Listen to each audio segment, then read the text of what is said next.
This video is a summary and explanation of half equations. Half equations are first taught in C 3.3 at GCSE, are frequent throughout A-level, and come up in several topics throughout both GCSE and A-level, including electrolysis and redox. So first of all, what is a half equation? So a half equation is just a model or a way of writing what happens to a single reactant, to one of the reactants in a chemical reaction, as opposed to what happens overall. So as a starting point, let's begin with a full equation. So let's take, for example, if we reacted sodium and chlorine. Now sodium is a metal, okay? So we're going to react solid sodium. And that means this is an empirical formula here because it's a metal. And chlorine is a gas. It's diatomic because it is in group 7. And they're going to react and we're going to form sodium chloride. Okay. Now sodium, if you look on the periodic table, is in group 1, and that means therefore it has a +1 charge, and chlorine here is in group 7 and therefore has a -1 charge. So the formula is NaCl because sodium is +1, chlorine is -1, and overall that creates a balanced formula. Sodium chloride is going to be solid, and then I need to balance my equation.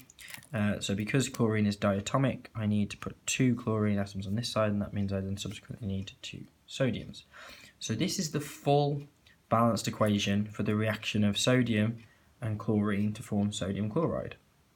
Now, if we, instead of representing this as a full balanced equation, choose to represent it as half equations, then what we do is we treat each of the 2 elements, sodium and chlorine, separately. So for sodium, what I could start with is I would start exactly as it is here. I would start with Na, and obviously that is as a solid. And then at the end of the reaction, sodium is now part of a compound, and that's the really important bit for you to spot. When is it part of a compound? So we've already said that sodium here is going to have a +1 charge. So sodium at this point as a product is going to be Na+1. So the question is, what has happened to sodium for it to go from here to here? Well, because it's got a +1 charge now, that means that it has lost an electron.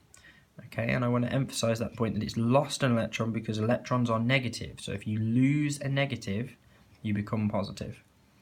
Okay, so sodium has lost an electron. So one way that I could write that would be to write -1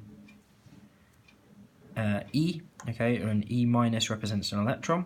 Okay, so -1 electron will give us sodium plus.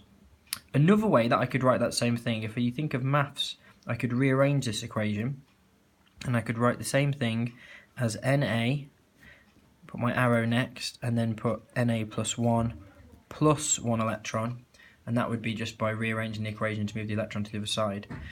Both of these ways of writing this equation are acceptable at GCSE.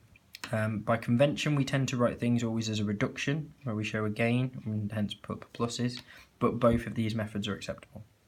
Let's have a look at chlorine. So chlorine again starts off as Cl2.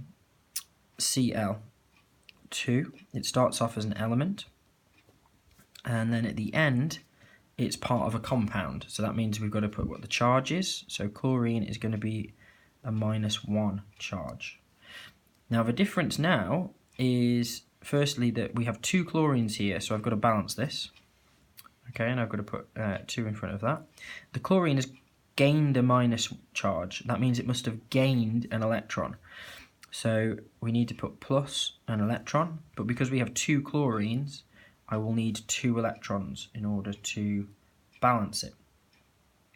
So this would show what happens in this to the chlorine.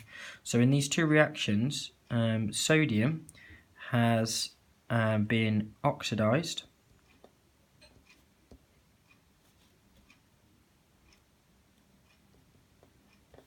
As oxidation is loss, and chlorine has been reduced as reduction is gain. And remember that with the acronym oil rig.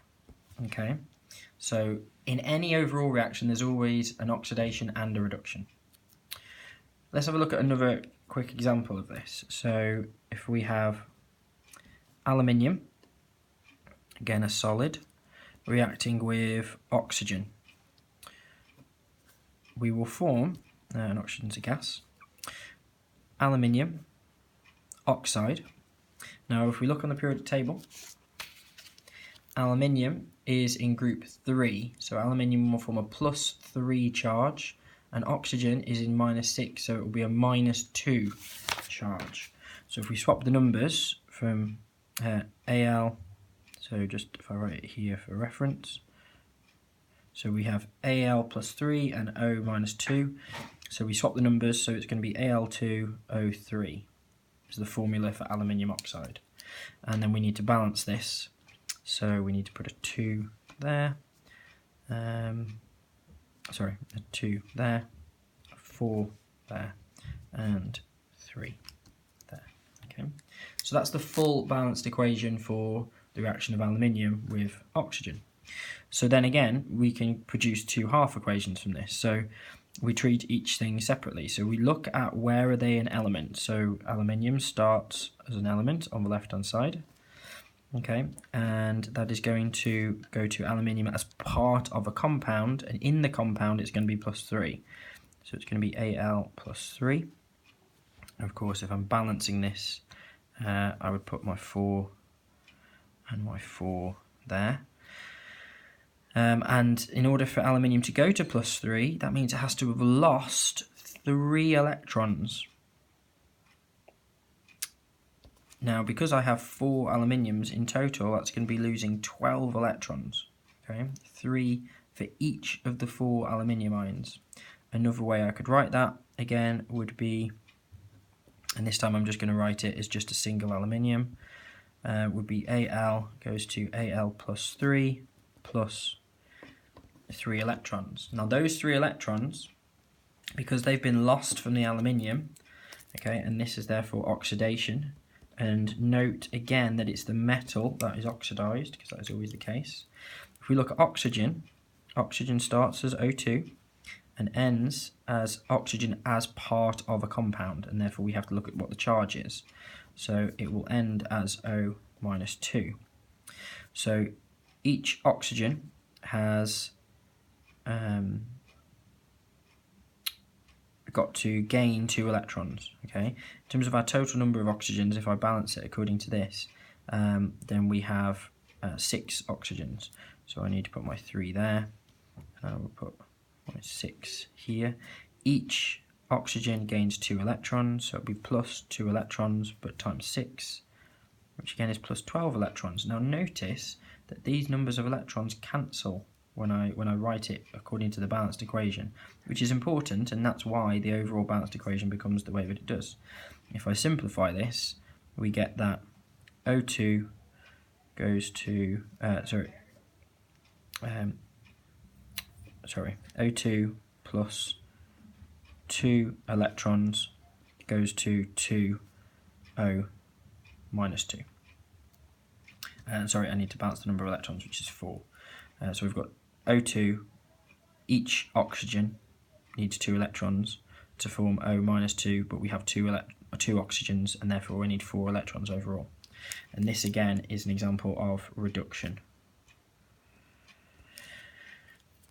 One final set of tips that you can use in half equations is particularly useful when you're writing half equations for something like electrolysis.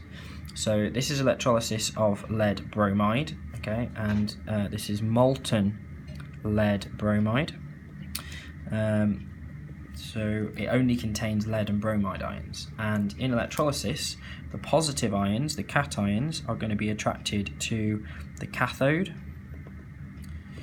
and that's the lead being attracted to the negative, and the anions, the negative ions, are going to be attracted to the anode, okay, which is our positive electrode.